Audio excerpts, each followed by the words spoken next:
aula ali que o professor trabalhou com vocês, a gente estava vendo a anatomia do sistema digestório. Então hoje o professor vai explicar um passo a passo, tá? Sobre a digestão, de uma maneira geral. Retomar os slides ali com imagens dos órgãos e tudo mais, focar um pouquinho mais na digestão propriamente dita, tá? E aí vão anotando aí as dúvidas, o pessoal que está em casa pode tirar print da tela, dos slides, tá? Pode ficar à vontade para tirar também, para ter. Depois vai ter no vídeo, né, que vai ser disponibilizado. Mas, né, se quiser ter o print dos slides também é interessante, né? Então, esse processo, né, de digestão, a gente estudou ali, conheceu já os principais tipos de nutrientes e tudo mais, né? E aí o professor comentou na semana passada, e vocês fizeram aquela atividade onde vocês tiveram que explicar qual era a função, né, do sistema digestivo. Então, de uma maneira geral, a função dele é fazer o quê? É transformar os alimentos que têm formas complexas, formas que o corpo não consegue obter os nutrientes diretamente, né? Então, eles precisam ser transformados de maneira que o nosso corpo consiga absorver e utilizar esses nutrientes aí, né? Para a gente ter energia para correr, para crescer, para falar, né? Para se manter vivo e de uma maneira geral. Então, basicamente, o que o sistema digestivo faz? Ele faz a quebra desses alimentos para formas que sejam simples, né? E assim o nosso corpo ele consegue então absorver esses nutrientes, né? Quanto à morfologia, vocês fizeram um desenho similar a esse aqui, né? Então, só relembrando que o nosso sistema digestivo ele vai ter o quê? Vai ter o tubo digestivo, que é composto pela boca, né? Depois a faringe, esôfago, estômago, intestino delgado, intestino grosso, reto e ânus. Glândulas anexas, que são quem? Tem as glândulas salivares, né? Tem as maiores, as menores.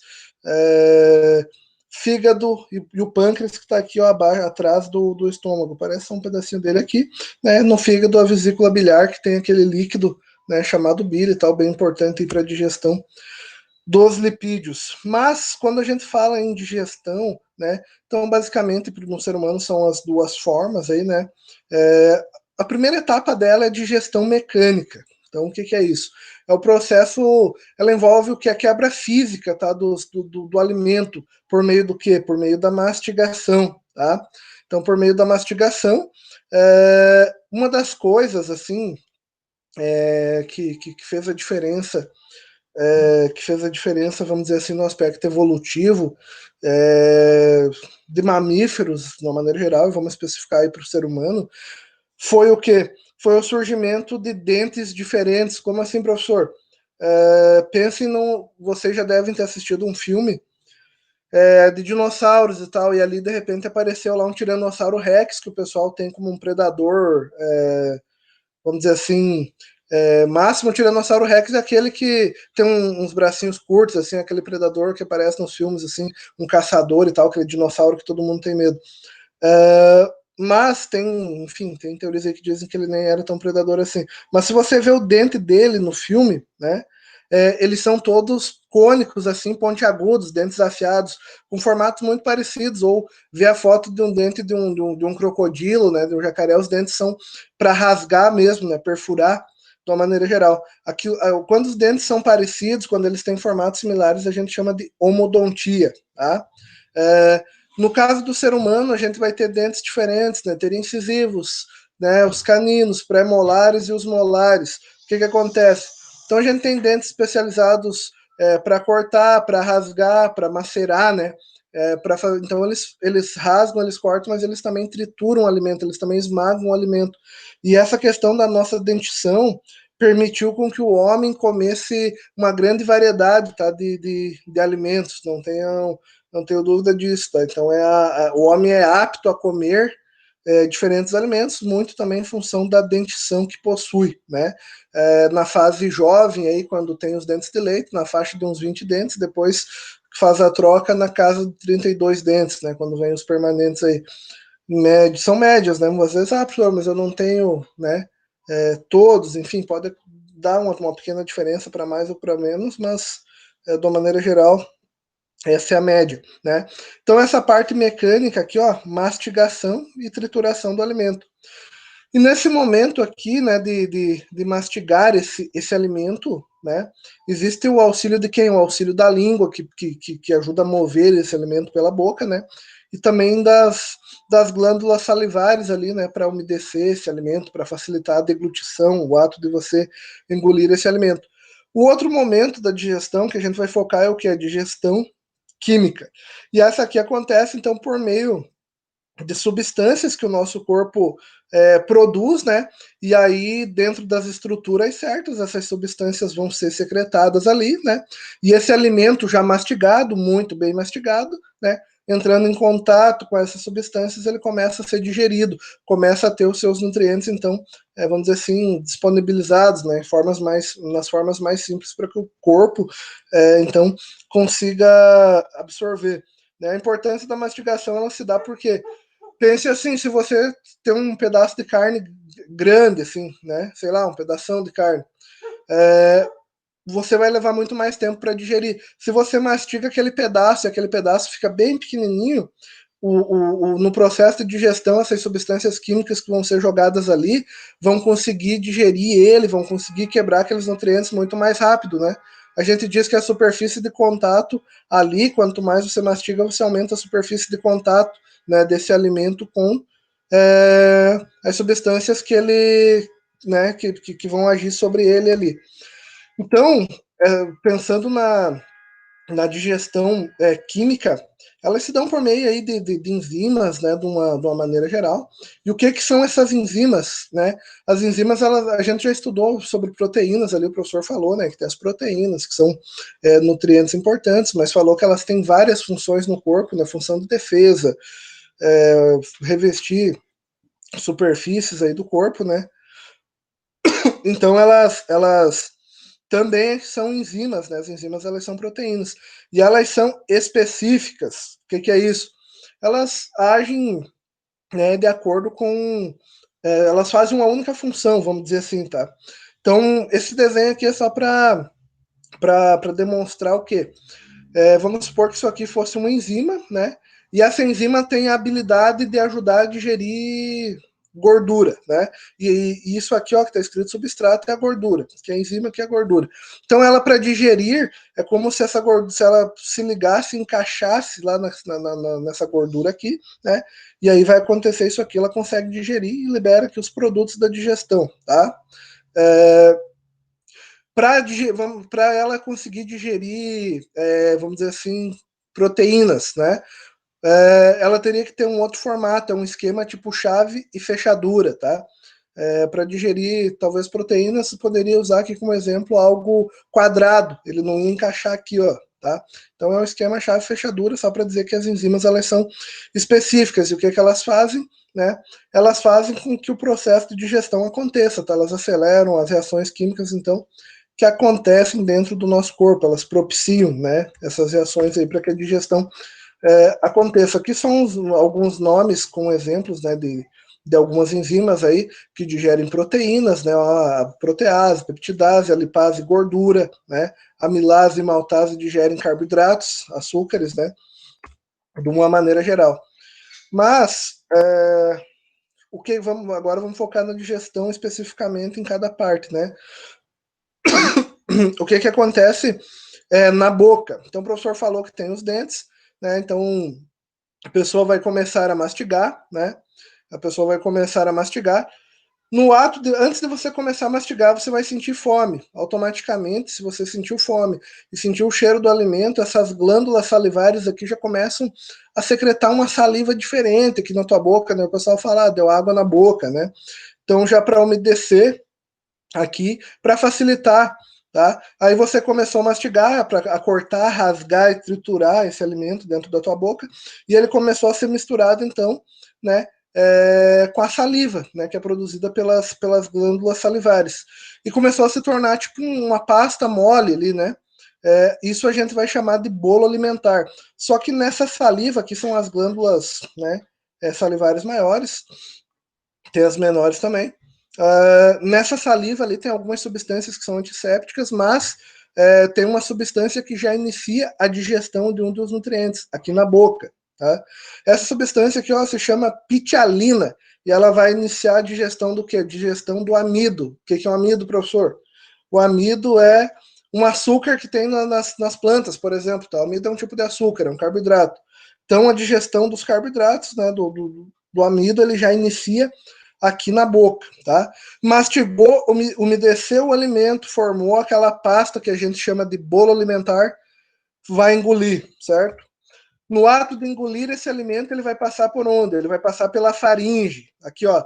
A faringe é uma estrutura que faz a ligação da boca, né, ao esôfago, que é essa outra estrutura aqui, ó. E aí o que acontece? A faringe ela é uma estrutura comum tanto do sistema digestório quanto do sistema respiratório, tá? Por isso que pode acontecer de você se afogar com alguma coisa e começar a tossir e saltar um grão de arroz pelo nariz, tá? É justamente por conta da faringe. Ou se você engole alguma coisa, um líquido, e você respira ao mesmo tempo, vai se afogar. O pessoal costuma dizer lá, foi pro canal errado, né? Então é justamente por conta disso, porque quando você está engolindo o teu alimento, você não está respirando, né? Porque senão você vai liberar a passagem de ar, o alimento vai entrar então ali no local que ele não deveria entrar, tá? Então a faringe ela faz essa ligação aqui. E aí, o alimento, você engoliu, passou pela faringe, chegou no esôfago. O esôfago é esse tubo aqui, ó, né? Que conecta então a faringe até o estômago, né? E esse tubo aqui, ele possui mais ou menos, né, são médias, né, uns 25 centímetros, e ele é formado por uma musculatura que a gente chama de musculatura lisa. Isso significa dizer que eu não tenho um controle, tá, voluntário sobre ele. Meu corpo, meu sistema nervoso controla ele. E aí, esse alimento ele desce não só pela ação da gravidade, tá? De cair, do ato de você jogar alguma coisa, né, para cima e ele cair. Ele desce por conta de movimentos que esse músculo faz. Ele vai meio que se contraindo. Isso se chamam movimentos peristálticos. Então vai acontecendo esses movimentos e o alimento vai sendo empurrado aqui, ó, em direção ao estômago, tá? Então, esses movimentos são imperceptíveis porque o nosso, né, como o nosso sistema nervoso comanda eles de uma maneira que independe da nossa vontade, né, de uma maneira autônoma, a gente acaba não percebendo esses movimentos aqui, tá? Mas eles são tão fortes que segundo fontes, né, confiáveis de pesquisa e tudo mais. Se você tiver de cabeça para baixo e engolir um alimento, ele só pelos movimentos peristálticos ele teria que, né, conseguir chegar até o estômago aqui. Então ele desceu, ele passou pela boca, onde já o amido começou a ser digerido, passou pela faringe, passou pelo esôfago e chegou até o estômago, né? O estômago é esse órgão que é mais dilatado, vamos dizer assim, do nosso sistema digestivo. Tá? Ele possui algumas partes, né, que é o fundo, o corpo e a porção pilórica, né? Mas o alimento chegou e tal, caiu aqui, aquele bolo alimentar, né? Caiu no estômago. O que vai acontecer? No estômago vai ser produzido um suco gástrico, tá? Então, que contém ali bastante ácido, ácido clorídrico. Então, dentro do nosso corpo tem ácido, tá? É um ácido forte que ele vai ativar uma enzima, né? Na verdade, ele vai ativar uma enzima que tem ali para começar então a digestão das proteínas, né? Nesse suco gástrico, basicamente, o que vai acontecer? Eu vou ter uma coisa chamada pepsinogênio, tá? Que é uma forma inativa da pepsina, olha que nome bonito. Tá? E essa pepsina aqui, ó, quando o ácido é lançado, ela precisa do ácido para se tornar ativa. O pepsinogênio vai se transformar em pepsina ativa no meio ácido, por isso que é jogado o ácido ali. E aí ela vai começar a quebrar as proteínas, vai começar a digerir proteína. Onde é que tem proteína? Por exemplo, na gema do ovo, ou no ovo, como na própria clara, nas carnes, né, de uma maneira geral. Então, ela vai começar a quebrar proteínas. Também tem a renina, que está associada à coagulação aí do leite, né? Mas ela vai começar basicamente a quebrar, então, essas proteínas aí. Né? E aí esse processo pode levar mais ou menos tempo, dependendo do tipo de alimento que você consome. Quando é carne, por exemplo, alimentos bem pesados, tipo carnes, né, carne vermelha, carne brancas, aí, de uma maneira geral, peixe um pouco mais rápido, né, por conta do tipo de fibra, né, muscular que você tem ali, mas as carnes, elas demoram horas, né, muito mais tempo, enquanto carboidratos são mais rápidos, assim, meia hora, 40 minutos, já passou pelo estômago, né, então é um processo bem mais rápido. A partir do momento que a digestão, né, que teria que ocorrer aqui por meio do suco gástrico aconteceu, esse alimento, essa pasta misturada com o bolo alimentar que desceu ali, recebe o nome de quimo. Ela passa a se chamar quimo. E aí ela vai ser encaminhada para onde, tá? Ela vai ser encaminhada para o intestino delgado. Só antes o professor não comentou essa foto do lado aqui. Isso aqui é um estômago só para mostrar o que são as úlceras, né? As úlceras que surgem aí da ação do ácido, né? Que acaba corroendo aí as paredes internas, né? Do estômago, ou né, já indo para o duodeno, aqui, isso aqui pode incomodar bastante, tá? Então são lesões, são machucados que aparecem internamente por conta disso. Aí esse alimento, esse quimo, foi lá para onde? Ele saiu aqui, ó, do estômago e chegou lá no intestino delgado, no intestino fino, né? E aí no intestino fino vai acontecer a maior parte da digestão, principalmente aqui ó, no duodeno, que são os primeiros ali 20, 25 centímetros do intestino delgado, tá? E o duodeno ele é extremamente importante. Então o que vai acontecer, né? O nosso intestino delgado ele possui em média uns 5 a 6 metros de comprimento, e tem aí pesquisadores, né, autores, o professor chama de autores, são os cientistas que estudam e escrevem sobre esse tema, chegam a falar em até 10 metros, tá? Como é que cabe tanto intestino dentro de um corpo? É porque ele otimiza o espaço, né? Ele faz muitas voltas, né? Então ele fica dobradinho ali, e aí ele acaba, né, ocupando melhor o espaço, e aí cabe tranquilamente. Então, esse quimo lá, esse alimento parcialmente digerido aqui do estômago, chega no duodeno. No duodeno, o que vai acontecer? Tá? Vai ser lançado, primeira coisa, suco pancreático. Ó, o pâncreas está aqui, ó, parecendo sua pontinha aqui, ó, né, atrás do estômago. Nesse suco pancreático, eu vou ter bastante bicarbonato de sódio, que é uma coisa que talvez você já ouviram falar, né? Já conhecem, já tinha ouvido falar assim antes desse nome, né? Diferente desses outros nomes que o professor vai comentar na sequência. Esse bicarbonato de sódio ele vai servir para fazer o quê? Lembro que o professor falou que foi jogado bastante ácido aqui, que esse ácido pode machucar as paredes internas, né, tanto do estômago quanto aqui do duodeno, que já faz parte do intestino delgado. Então, esse bicarbonato ele vai estar presente nesse suco aqui, ó, que é produzido pelo pâncreas, suco pancreático, e ele vai ser jogado aqui no duodeno para neutralizar a acidez, para ele deixar aquilo menos ácido, tá? E para que as enzimas que depois vão atuar no duodeno possam atuar tranquilamente, tá? Para não ter dano e tudo mais. Então ele vai ser rico nisso. Além disso, tá? Dele neutralizar essa acidez aqui, ele vai ser rico em substâncias que vão terminar ali a digestão de proteínas, né? Tripsina, quimiotripsina, são os nomes diferentes, mas são enzimas que fazem a digestão das proteínas. Assim, talvez não seja o melhor exemplo, mas me ocorreu agora, eu vou usar ele. Pense numa casa. Uma casa feita de tijolos. Então, uma proteína é como se fosse uma casa feita de vários tijolos. Aquela primeira enzima lá, que é a pepsina, é como se ela estivesse tentando desmanchar aquela casa, tá? Sem quebrar os tijolos. Ela começou a desmanchar, mas ela tirou paredes inteiras da casa e ficaram vários tijolos ainda grudados, né? Ela diminuiu o volume da casa como um todo, mas ficaram vários tijolinhos ainda grudados nos pedaços. Então a tripsina e a quimiotripsina, elas vão desmontar ainda mais e vão tornar aqueles tijolos como únicos, né? Tijolinho por tijolinho, para que o corpo absorva, vamos dizer assim, tá?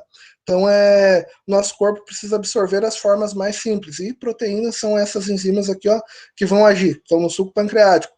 Além disso, a amilase também, que findar aí a digestão, né, dos amidos, que são carboidratos, lipase, né, na questão da gordura, digestão de gorduras, né, dos lipídios, e a bile, que está aqui ó, na vesícula biliar, tá? Esse líquido que é produzido pelo fígado, que vai fazer o quê? Ele vai ajudar na digestão da gordura. Ele vai funcionar como se fosse tipo um detergente quando está lavando uma louça, um prato que tem gordura.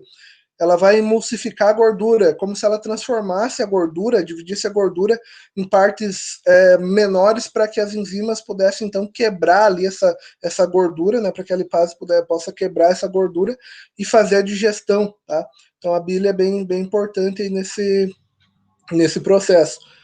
Além de tudo isso aqui, vai ser jogado ainda no duodeno o suco entérico, que é produzido pelo próprio duodeno e é rico em várias enzimas, tá? Que vão fazer a digestão aí de outros tipos de nutrientes. Também açúcares na sacarase, que é digestão de açúcares, lactase, que digestão do açúcar lá que está presente no leite, maltase, açúcar aí presente em grãos, né? Peptidases, que quebram proteínas também, né? E lipases, gordura. Então, assim, ó, são diferentes enzimas, cada uma com a sua especificidade, para transformar esses alimentos na forma mais simples, tá? Quebrar e deixar só os nutrientes para que o corpo absorva. E aí, à medida que vai acontecendo essa digestão no intestino delgado, esses nutrientes, então, vão sendo absorvidos, tá? À medida que eles percorrem esse caminho aqui, ó, eles vão sendo absorvidos.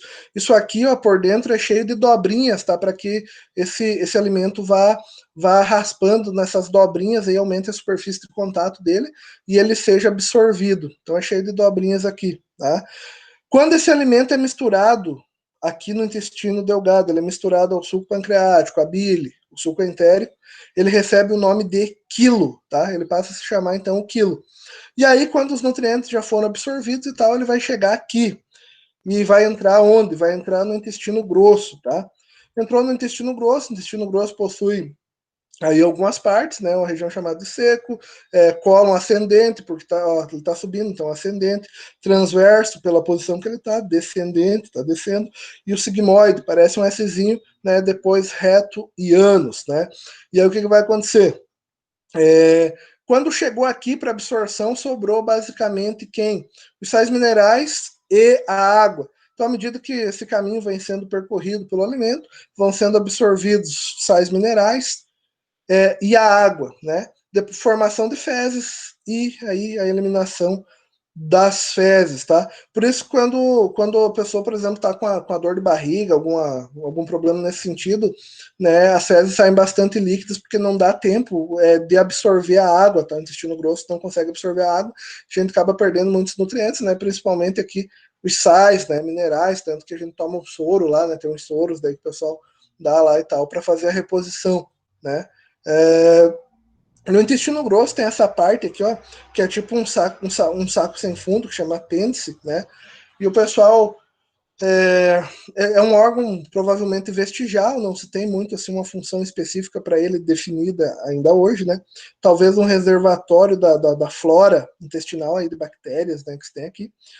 E ele é mais conhecido por aquela inflamação, né, que dá, que o pessoal chama de apendicite, e aí quando acontece isso ali tem que tirar fora, né, porque ele pode inchar, estourar, né, chama suporar, né, que é quando ele estoura, né, e aí vaza um monte de conteúdo que se tem aqui, bactérias, né, e aí isso aqui pode dar uma infecção generalizada e vai dar se ele suporar, né, e aí levar a pessoa aí a óbito, morte, então ele não, assim, a princípio tirou, não vai fazer falta, tá? Não faz muita diferença para o corpo, assim. Então, é mais conhecido nesse contexto aí, tá? Dito isso para vocês, então, professor, abre aí para perguntas. Se alguém tiver alguma dúvida, alguma pergunta, pode ficar à vontade.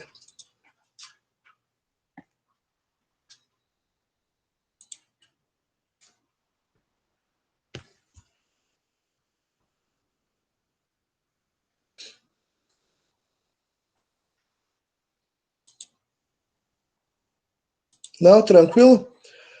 Então tá, qualquer coisa, depois vai ser disponibilizado o vídeo aí da aula, né? Qualquer dúvida que vocês tenham para resolver as atividades aí, pode estar mandando mensagem direto para o professor que eu já dou um auxílio para vocês. Tá?